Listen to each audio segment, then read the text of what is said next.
Is the only country जिसने बिल्कुल China को मामू बनाया अच्छी तरह से। $25 बिलियन इनके खा गए और उसको समझ नहीं आ रही कि मैं क्या करूं अब, कि आपने ऐसी हड्डी फंसाई है हमारे चाइनीज के गले में, ना वो नीचे लेके जा सकते ना बाहर निकाल सकते हैं। बेल्ट वन रोड इनिशियली, बाद में इसको इन्होंने BRI में चेंज किया। उसका मतलब क्या है कि रोड भी हमारी, बेल्ट भी हमारी, इसमें कंट्रोल चाहिए। चाइनीज के अंदर एक ये भूख है कि हमें दूसरों को, दूसरे हमारे अंडर में रहे के लिए। बांग्लादेश, नेपाल और भूटान तो करने से रहे ना, श्रीलंका कर सकता है।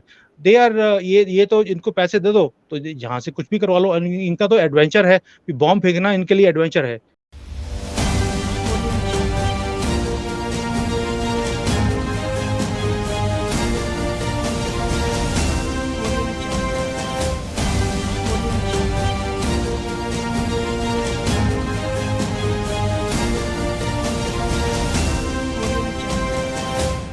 नमस्कार दोस्तों, मैं हूं आपके साथ अंबर जैदी। स्वागत है आप सबका हमारे आज के खास कार्यक्रम इट्स डिबेटेबल में। और आज हमारे साथ बहुत ही खास मेहमान मौजूद हैं। सुमित जैन जी, बहुत बहुत स्वागत है आपका। पहली बार आज हमारे शो पर तशरीफ लाए हैं। Amber ji, from China, we always say ni hao and namaste from Bharat to you. And it's nice to be on your show. This is the first time. Hopefully, we'll have a good time. Definitely, and I would love to have you again and again for many more shows. आज का जो मुद्दा है वो मैं आपके साथ ये डिस्कस करना चाहती हूँ कि अभी बीते दिनों सी पैक जो चाइना और पाकिस्तान इकोनॉमिक कॉरिडोर था उसको 10 साल पूरे हुए और उसको लेकर चाइनीज रिप्रेजेंटेटिव ने पाकिस्तान विजिट भी किया। लेकिन जो बेल्ट एंड रोड इनिशिएटिव है चाइना का इनिशिएटिव, जिसका मकसद था कि अफ्रीका और यूरोप को एशिया से जोड़ा जाए और इसमें शामिल होने वाले जितने भी देश हैं उनकी अगर इकोनॉमी या फिर बिजनेस डेवलपमेंट की बात की जाए तो तरक्की इसका मकसद था। तो अभी हमने देखा है कि इटली ने भी इसमें शामिल होने पर रिग्रेट जताया और इससे बाहर निकलने की उन्होंने मंशा जाहिर की है। आप इस बीआरआई के इनिशिएटिव को किस तरह से देख रहे हैं? हालांकि चाइनीज ऑफिशियल्स ने तो इसको ग्लोबलाइजेशन का एक इनिशिएटिव तक कह दिया था। आप इसको कितना सक्सेसफुल देख रहे हैं? क्योंकि जो कोई भी देश इसमें शामिल होता है, वो कर्ज के जाल में उनको बहुत सारे चैलेंजेस फेस करना पड़ रहे हैं। किस तरह से देख रहे हैं आप इसको? Amber ji, this is a very very valid question, very important question also. इसको मैं तीन तरह से आपको एक्सप्लेन करने की कोशिश करूंगा। How I see Belt and Road Initiative. First of all, इसका नाम था one belt one road initially, बाद में इसको इन्होंने BRI में चेंज किया। उसका मतलब क्या है कि रोड भी हमारी, बेल्ट भी हमारी। वही अभी वो आई थी ना, कौन सा फिल्म मनोज मुंतशिर जिसपे ट्रोल हुए थे कि कपड़ा भी तेरे मेरा बाप का और something something. I'm little bit off from the movies because यहाँ पे मुझे मूवीज मिलती रही है इंडिया की। तो बट भी रोड भी हमारी और बेल्ट भी हमारी, एक तो ये है। दूसरा है BRI का, मैं एक और इसका मैं उदाहरण देता हूँ जो मैंने इसका नाम सोचा है कि ब्रिंग, जो चाइना की जो करेंसी है उसका नाम है RMB, है ना, RMB बोलते हैं, RMB शॉर्ट फॉर्म है उसका। So bring RMB in China. So BRI is bring RMB in China. दुनिया का सारा पैसा आप चाइना में ले आओ। This is what BRI is according to the real form. अब तीसरा देखिए आप, जो मेजर है, ब्राइब जो होता है, ब्राइब जो ना, वी ब्राइब समबडी, तो उसके पहले तीन वर्ड होते हैं BRI। तो ये जो प्रोजेक्ट है, it started on the basis of bribing other countries, जहां पर करप्ट पॉलिटिशियंस थे। आप देखिए, कोई भी जो कंट्रीज हैं जो BRI के अंदर आई, जहां जहां पर करप्ट पॉलिटिशियंस थे, वहां पर इन्होंने इंप्लीमेंट किया। सबसे पहला इंप्लीमेंटेशन था हमारा ग्रेट नेबर पाकिस्तान, और वो इस जाल में फंस गया। They were the first ones, और इनका ये ड्रीम प्रोजेक्ट था CPEC as far as Pakistan was concern. Then other countries also started coming कि यार 25 बिलियन, $50 बिलियन चाइना खर्च रहा है इनके ऊपर, हमें भी लेना चाहिए। So for everybody it was like a free money coming in.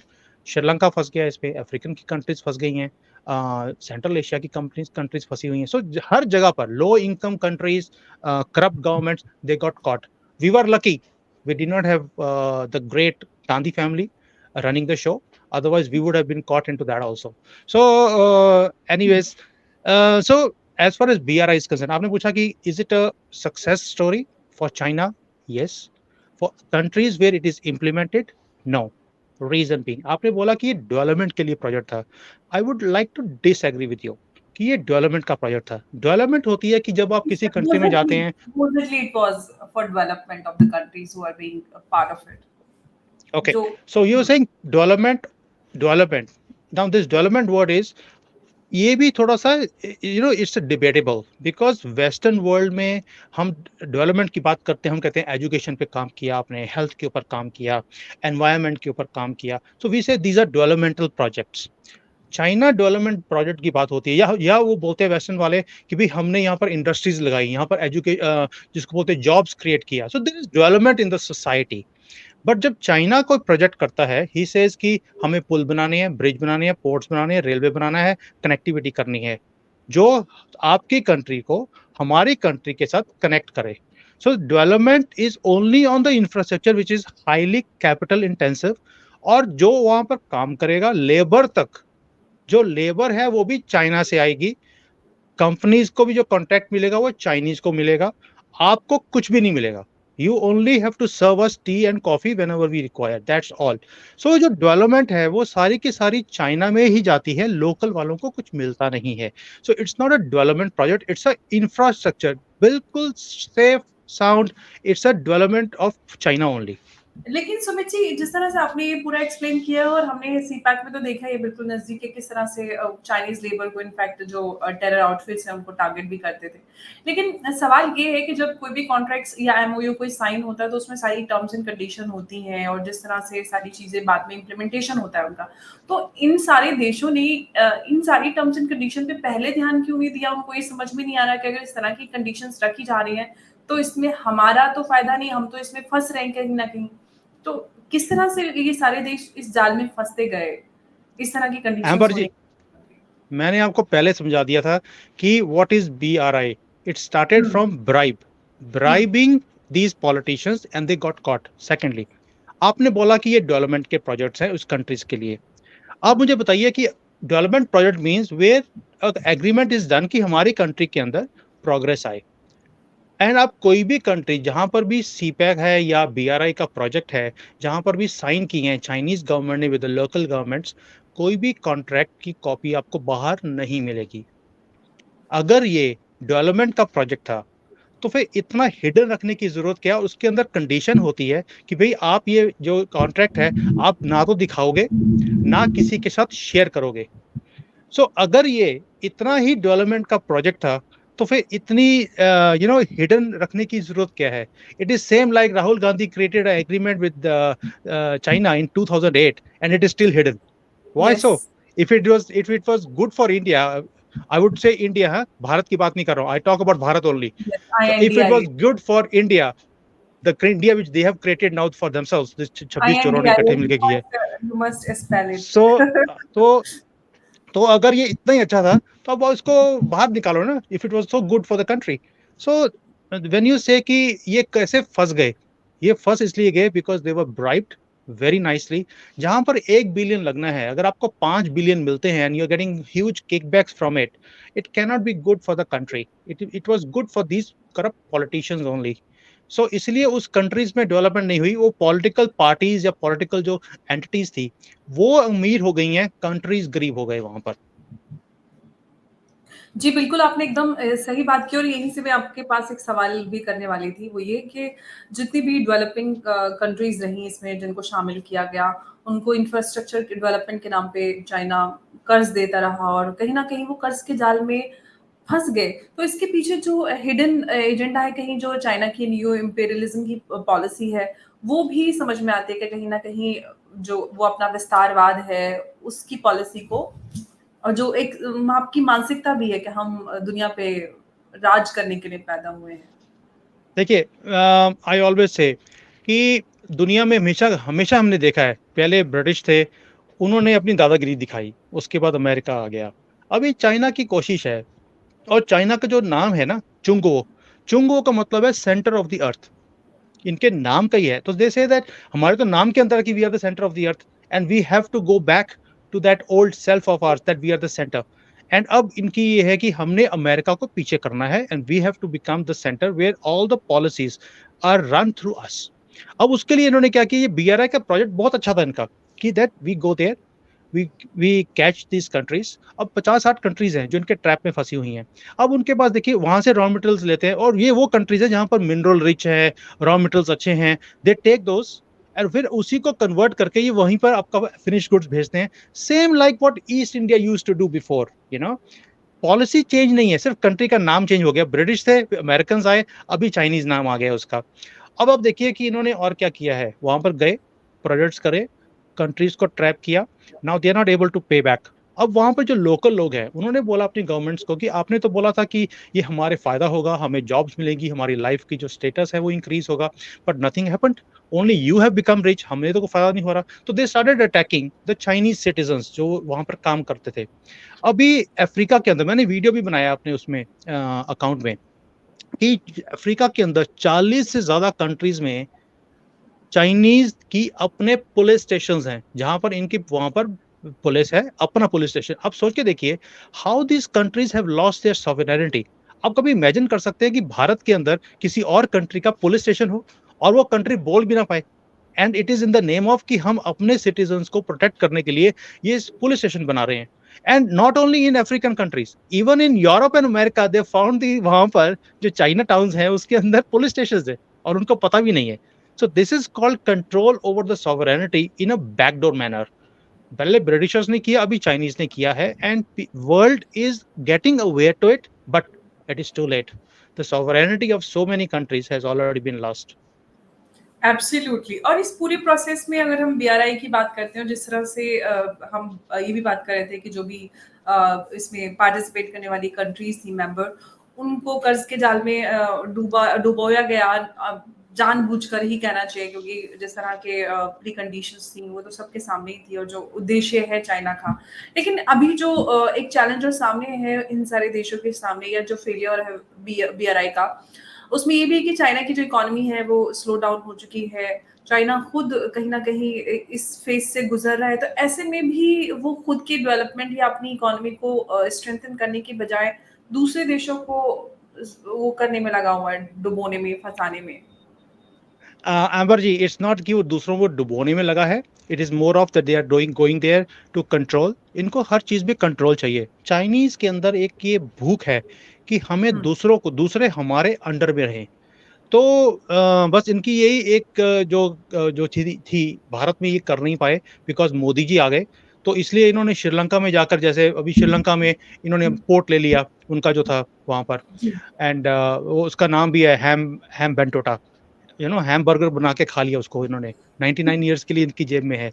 So now Sri Lanka में लिया है तो हमारे पैरों के नीचे है श्रीलंका, तो वहां पर जाके इन्होंने लिया, तो दैट मींस चाइनीज का जो कंट्रोल है हमारे पैरों के नीचे रहेंगे, इससे ऊपर नहीं आ सकते कभी भी। So that control which they wanted over us, the control which they wanted over us was not possible. Yes, they are trying for it. देखिए ये इनका जो है कंट्रोल करने का, कि हमें दूसरी कंट्रीज को कंट्रोल करना है। It's not that their country is down. मैं हमेशा बोलता हूँ, और आपको बहुत यूट्यूब पे ऊपर या इंडियन मीडिया के अंदर स्पेशली आपको ये न्यूज़ मिलेगी कि इनके इतने पैसे यहाँ पे मर गए, वहाँ पे मर गए। मारा कुछ भी नहीं है, it's all investments, it was planned. इनको था कि ये कंट्रीज डूबेंगी, they wanted this countries to go down so that their control can happen. अभी आप देखिए जो सेंट्रल एशिया की कंट्रीज हैं जो इनके साथ में लगती हैं चाइना के, Tajikistan and all those things, वहां पर इन्होंने बीआरआई की इन्वेस्टमेंट्स करे, वो वापस नहीं कर पाए। इन्होंने वहां की लैंड के ऊपर कंट्रोल कर लिया। अभी पाकिस्तान के अंदर भी यही है। कल भी मैं गया पाकिस्तान के यूट्यूब के ऊपर था, तो देवर सेइंग कि देखिए हमारे यहाँ पर सीपैक 2 शुरू हो रहा है। आई सेड सीपैक 2 का मतलब क्या है? आपने वहां पर उनको, उनका जो ये लीफांग जो आए हैं वहां पर वाइस प्रेसिडेंट, आपने उनको एक अवार्ड भी दे दिया, हलाल है पाकिस्तान। तो दैट मीन्स कि आपने उनको लाइसेंस दे दिया कि वो आपको हलाल कर सकते हैं अभी।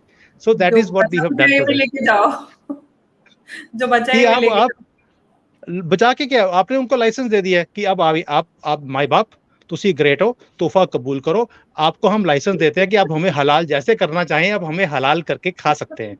सो you are giving the licence to them. और मैंने आज ही वो वीडियो डाला है, तो एक बंदे ने बोला हिलाए पाकिस्तान में, कि हिला ले पाकिस्तान जी तो एक तो है हलाल, कि आप हलाल करके पाकिस्तान को खा सकते हैं। सो सीपैक 2 अगेन इज कि आप उनको लाइसेंस दे रहे हैं कि जैसे मर्जी करो, हमें डॉलर दे दो हमारे इलेक्शन आने वाले हैं, हम शायद हार जाएंगे. So this is what is happening. So everywhere it is happening the same thing. लेकिन सीपैक की अगर हम बात करते हैं तो सीपैक उन्होंने जिस जहां से निकाला ग्वादर और ये सारा पूरा और पाकिस्तान वो ऑक्यूपाइड जो कश्मीर है वो उसको लेकर भारत का एतराज है क्योंकि एक कॉन्फ्लिक्टेड वो ऐसा जोन है जिसको लेकर अभी भारत और पाकिस्तान के बीच वो चल रहा है. तो ऐसे में एक ऐसी इलीगल ऑक्यूपाइड टेरिटरी के अंदर से वो इलीगली वहां से ये सब करता है, निकालता है अपना पूरा ये सीपैक बीआरआई का जो अंतर्गत आता है. और बल्कि भारत का लगातार उस पर ऐसे एतराज रहा, उसके बावजूद भी ये सारी चीजें पाकिस्तान ने तो की, चाइना भी इसमें शामिल रहा और अब सीपैक 2 की भी बात हो रही है. तो इसके पीछे मंशा कहीं ना कहीं ये है कि भारत को मतलब घेरा जाए जियोग्राफिकली इधर से उधर से. देखिए, we have to understand one thing. China इस वक्त एक बहुत बड़ी पावर है, हम इसे डिनाई नहीं कर सकते. I would not say they are a superpower at the moment. I would say they are a superpower in making. We are also a superpower in making. अब चाइना के बिल्कुल बाजू में हम बैठे हैं. आज की डेट में अगर हम देखें कि अमेरिका चाइना से बहुत दूर है, टक्कर होगी तो कहीं ना कहीं कोल्ड वॉर हो सकती है. हॉट वॉर के चांसेस कम है बिकॉज इतनी दूर से मैनेज करना it's not easy for America. But as far as India is concerned, we are just neighbors. There is just one wall in between us, and that you can cross it anytime. So that means कि अगर वो एक super power है और उनको कोई टक्कर दे सकता है, उस सुपर पावर बनने से रोक सकता है, तो वो भारत है. तो कोई भी नहीं चाहेगा कि मेरे सामने मेरे साथ वाली की कंट्री मेरे से आगे निकल जाए. अब पाकिस्तान की यही प्रॉब्लम है कि भाई भारत साथ में है and we are growing like Chandrayaan की जैसे स्पीड गई ऊपर, वैसे हमारी कंट्री ग्रो कर रही है. So Pakistan also doesn't want that. ये एक स्वाभाविक चीज है. So China is trying to do कि इंडिया तरक्की ना करे, इनको डिस्टर्बेंस क्रिएट की जाए यहाँ पर all the time so that they are diverted. इन कभी कुछ हो जाता है, कभी कुछ हो जाता है. And Pakistan is a perfect example to fulfil their dreams. कि इनको डिस्टर्ब करने के लिए बांग्लादेश, नेपाल और भूटान तो करने से रहे ना, श्रीलंका कर सकता है. दे आर ये तो इनको पैसे दे दो तो यहाँ से कुछ भी करवा लो. इनका तो एडवेंचर है, बॉम्ब फेंकना इनके लिए एडवेंचर है, गोलियां चलाना इनके लिए एडवेंचर है. हम एडवेंचर के लिए शिमला जाते हैं, कश्मीर जाते हैं या वर्ल्ड में स्विट्जरलैंड जाएंगे, एंड इनके लिए एडवेंचर है कि बॉम्ब फेंक दिया, गोली चला दी. सो मानसिकता ऐसी है क्योंकि मदरसा में पढ़े हुए हैं. मदरसा का मैं नाम भी दिया है, मदरसा का फुल फॉर्म है मैड रस. जब यहाँ पे पागलपन का रस पिलाया जाता है इनको बार बार बचपन से, तो वो यूज करते हैं उसको. And China is using that against India so that India doesn't rise. So it's a perfect combination. लेकिन जिस तरह से हम जानते हैं कि पाकिस्तान की नहीं बल्कि चाइना की कहना चाहिए, ताकि चाइना की जो विस्तारवाद की पॉलिसी है और वो सबके सामने ये छुपी नहीं है. लेकिन अगर हम पाकिस्तान की उससे बात करते हैं तो कहीं ना कहीं पाकिस्तान को उन्होंने ऑक्यूपाई एक तरह से कर लिया है और यस. पाकिस्तान को किसी और देश का समर्थन हासिल नहीं है. इनफैक्ट अगर हम बात करें, क्या आप मुझे सुन पा रहे हैं? ये जी. अगर हम बात करें, अगर मुस्लिम कंट्रीज की भी बात करें, इस्लामिक कंट्रीज, वो भी अब पाकिस्तान के साथ नहीं है, अमेरिका भी साथ नहीं है, यहाँ तक कि अफगान तालिबान भी पाकिस्तान से पल्ला छुड़ा चुके हैं. तो ऐसे में सिर्फ और सिर्फ चाइना एक है जो उनको एक पपेट की तरह इस्तेमाल कर रहा है to fulfil their own wishes against India और खास तौर से इंडिया. तो ये क्या पाकिस्तान को समझ में नहीं आ रहा है कि मेरा इस्तेमाल हो रहा है और कहीं ना कहीं मैं जो अस्तित्व है हमारा वो खत्म हो सकता है इस पूरी. Amber ji, as far as Pakistan is concern, Pakistan का एक ही कंसर्न है कि उसे दो चीजें चाहिए. एक, जो हिंदू हेट्रेड है उसको अलाइव रखना है, और दूसरा है कि उसे डॉलर चाहिए. उसे रुपीज नहीं चाहिए, उसे कोई और करेंसी अच्छी नहीं लगती, उसे सिर्फ डॉलर चाहिए. China has given them both कि we are giving you dollars also, and the dollars are being given to increase the hatred against Hindus. और ये जो इनको तंग करना है हिंदुस्तान को, एक करते जाइए. Pakistan is ready to be used like a dog, so China is using them. That's all. They are now a puppet. I don't say कि पाकिस्तान एक puppet country है. They are a pet for China right now. वो जैसी हल्की सी रस्सी हिलाते हैं तो ये चूंचू करने लग जाते हैं पाकिस्तान वाले भारत के against, and the kind of propagandas they do against India. We all know that. So it's a perfect combination for both the countries. It is not only China using Pakistan. Pakistan is using China also. हाँ, because अगर CPEC के नाम पे अगर development की बात की जाए तो जो बिजली, पानी और इन सब की बात हुई थी वो तो कुछ भी नहीं हुआ अभी तक. तो Yes. किस तरह से पाकिस्तान के लिए चाइना बेनिफिशियल है या उनको मदद कर रहा है? आई टोल्ड यू, पाकिस्तान का डेवलपमेंट से कोई मतलब ही नहीं है। जो भी वहां पर प्रधानमंत्री आता है कि हम यहाँ पर डेवलपमेंट करना चाहते हैं, आप देखोगे कि उनकी आर्मी या उनके लोग उसको हटा देते हैं। They try to throw him down कि इसने डेवलपमेंट की बात कर ली, ये पागल है क्या? तो डेवलपमेंट का कोई मतलब ही नहीं है पाकिस्तान में। द डेवलपमेंट कोई कर ओनली रहा थिंग, होता है। इमरान खान ने डेवलपमेंट की बात करी तो उसको बेचारे को उठा के बाहर फेंक दिया। तो मैं बेचारा वर्ड यूज करता हूँ उसके लिए, वैसे बेचारा वर्ड वो डिजर्व करता नहीं है because being a Pakistani, but still इसमें इनका कभी भी इंटरेस्ट डेवलपमेंट का था ही नहीं। It was more of how to eat that money. And China is Pakistan is the only country जिसने बिल्कुल चाइना को मामू बनाया अच्छी तरह से। $25 बिलियन इनके खा गए और उसको समझ नहीं आ रही कि मैं क्या करूं, अभी मैं वापस कैसे लूंगा। सो चाइना यस, की भी गले की हड्डी बन गया सी पैक वैसे।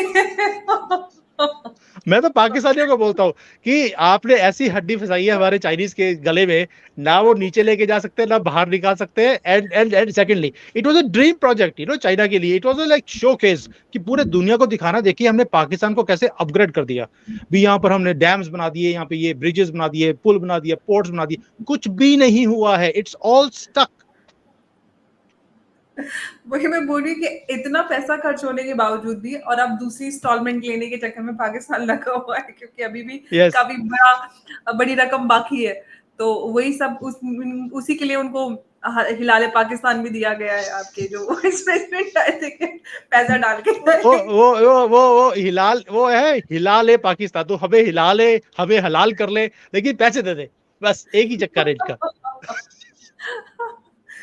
वही है, आप देखते हैं कि इसका होने क्या वाला है। लेकिन अभी तक तो जैसा कि पूरा आपका एनालिसिस है और जो समझ में आता है, बीआरआई तो एक एक बिग फेल्योर नजर आता है। जो इसके मेंबर कंट्रीज हैं जिन्होंने पार्टिसिपेट किया, वो कर्ज के जाल में फंसे रहे, कहीं ना कहीं वो मुसीबत में फंस गए। और जो हिडन जो इसमें उनके चाइना का एजेंडा था, वो भी उन देशों को समझ में आने लगा है, क्योंकि कहीं ना कहीं रिजीम चेंज भी हुए होंगे इस यस। पूरे टाइम पीरियड में, ओवर द पीरियड।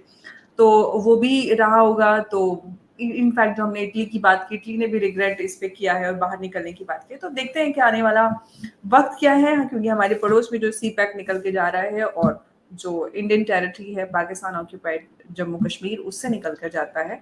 तो ये भी एक बड़ी बात है कि आगे इसको लेकर क्या होगा। और क्योंकि अभी बीते दिनों जो हमने कारगिल विजय दिवस बनाया, उसके दौरान जो हमारे रक्षा मंत्री हैं राजनाथ सिंह जी, उन्होंने भी बयान दिया था। लगातार इनफैक्ट होम मिनिस्ट्री हो या डिफेंस, या फिर इस तरफ से बयान आते रहते हैं कश्मीर को लेकर जो पाकिस्तान ऑक्यूपाइड है, कि वो तो हमारा है ही और हम उसको लेंगे। और किस तरह से लेंगे, स्ट्रेटेजिकली किस तरह से, क्या जंग करनी पड़ेगी या किसी और मीन्स मेजर से ले लिया जाएगा, तो तब चाइना का क्या होगा, ये मैं सोच रही हूँ। Amber ji, I can tell you one thing, ये बीजेपी की गवर्नमेंट है, ये कांग्रेस की गवर्नमेंट नहीं है। जो मनमोहन सिंह थे, वो कभी हमारे ऊपर अटैक होता था तो he used to go to United Nations, वहां पे जाके इनकी स्पीच है कि देखिए जी, पाकिस्तान ने हमारे ऊपर अटैक कर दिया, इनको बोलो कि हमारे ऊपर प्लीज अटैक ना किया करें। ये मोदी जी गवर्नमेंट है, घुस के मारती है। तो बिल्कुल। अगर अगर इन्होंने जो जो स्टेटमेंट दिया है अभी तक भारत के लिए, वो पूरा किया है। बेशक हमें पता था कि पूरी दुनिया हमारे अगेंस्ट हो जाएगी, but we fought it when we did it. और अगर इन्होंने स्टेटमेंट अभी दे दिया है, अभी तक आज तक आपने पिछले 9 साल में ये नहीं सुना होगा कि हम अब पीओके को लेकर रहेंगे। They said it is part of Bharat. इन्होंने कभी ये नहीं बोला था कि हम लेकर रहेंगे। पहली बार आपने सुना है कि अब कुछ भी एडवेंचर, जो इनका एडवेंचर्स होते हैं, इन्होंने एडवेंचर किया तो हम पीओके ले जाएंगे। एंड मेरा बिल्कुल। अपना प्रोडिक्शन है, जो मैं बहुत बार कर चुका हूं, कि 2024 के इलेक्शन से पहले ये कोई ना कोई हरकत करेंगे, because China will tell them to disturb us, ताकि मोदी जी को एक वीक प्रधानमंत्री दिखाया जाए। बिकॉज चाइना वांट्स कि एक करप्ट गवर्नमेंट आए, ताकि इनका जो बीआरआई है वो हिंदुस्तान के थ्रू भी निकल के जाए। And for that they are trying. अभी आप सोशल मीडिया देखिए, पूरा मीडिया इंडिया इंडिया में को ट्रैप जो करने की साजिश की, राहुल गांधी को देखा और ऑपोजिशन को उठाने में लगे हुए हैं। So, absolutely. so we can understand what they want, and but I am sure कि हम पूरा पीओके नहीं ले पाएंगे। It will take us time, but कुछ पार्ट 2024 में हिंदुस्तान का पार्ट होगा। Trust me and trust Modi ji on that. Yes absolutely, वैसे तो है, लेकिन ऑफिशियली जो वहां पे एडमिनिस्ट्रेशन कब्जा सही तरह से भारत का हो, ये दिन मैं अपनी जिंदगी में तो देखना चाहती हूँ, और ऐसा हो। ऐसी It will दुआ कर। happen. एम्बर Yes. जी, इट विल हैपन।